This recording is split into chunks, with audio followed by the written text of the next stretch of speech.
ఈ మధ్య అందరూ హెల్ప్ చేయమని చెప్పేసి మెసేజెస్ ఎక్కువ పెడుతున్నారు, కమెంట్స్ కూడా. కొంతమంది వచ్చేసి అయ్యి నువ్వు అసలు హెల్ప్ చేయట్లేదు, నువ్వు అబద్ధం చెప్తున్నావు అంటారు. సో సో మీకు బేసిక్గా మీకు ఒకటి చెప్పాలనుకుంటున్నా. ఏంది అంటే ఈవెన్ సాయి ఒక టైంలో నువ్వు అసలు మాతోనే ఉండట్లే అని బాధపడింది, గుర్తుందా? నువ్వు మాతోనే ఉన్నావు కానీ మాతో లేవని బాధపడింది. నేను ఆ రోజు ఒక మాట చెప్పిన, నేను పనిచేయడం వల్ల చాలామంది హ్యాపీగా ఉంటారు, మీరు కూడా హ్యాపీగా ఉంటారు సాయి అన్నాను.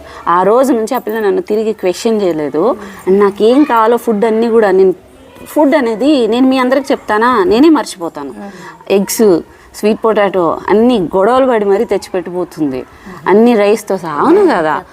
సో మీకు తెలిసినంత వరకు హెల్ప్ అనేది సంపాదించుకోవాలి, డబ్బు అనేది.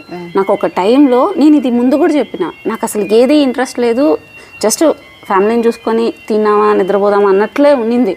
అసలు ఎందుకు ఇంత మంచి లైఫ్ వేస్ట్ చేసుకోవాలి అనిపించి నేను ఎర్నింగ్ చేసి ఇవ్వచ్చు కదా, మనకి ఇంత తెలివి ఉండి ఇంత చదువుకొని ఎందుకు అని. ఇప్పుడు చూడండి, నేను వర్క్ చేయడం వల్ల చాలామందికి డబ్బులు పోతుంది. సో దానికోసం వర్క్ చేసేది. అలా అని చెప్పి నేను దేవుణ్ణి కాదు కదా, ప్రతి ఒక్కళ్ళ కోరిక తీర్చడానికి మనిషిని కదా. నేను ఇప్పటికి కూడా చాలా వర్కే చేస్తున్నా.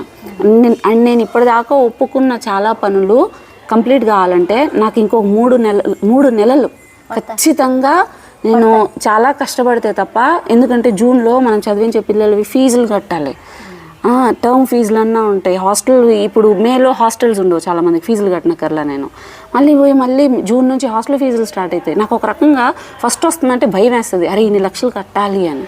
సో నేను చేస్తాను, నా ఇన్కమ్ సోర్స్ కనుక పెరిగితే ఖచ్చితంగా నేను ఇంకా చాలామందికి చేయాలనే ఉంది. నా జన్మ అయితే వేస్ట్ చేసుకోను. ఇప్పుడు కన్నయ్య.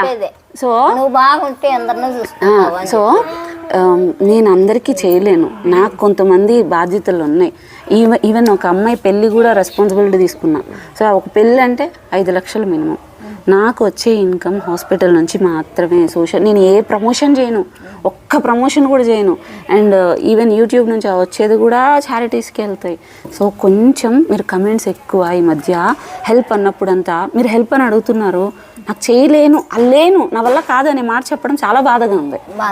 బాధపడతావు నిజంగానే, చాలా బాధ. నేను చేయలేను అంటే అరే చేయలేకపోతున్నా, నా నోట్లోంచి రాకూడదని నేను ఇంకా ఎర్నింగ్కే కష్టపడుతున్నా.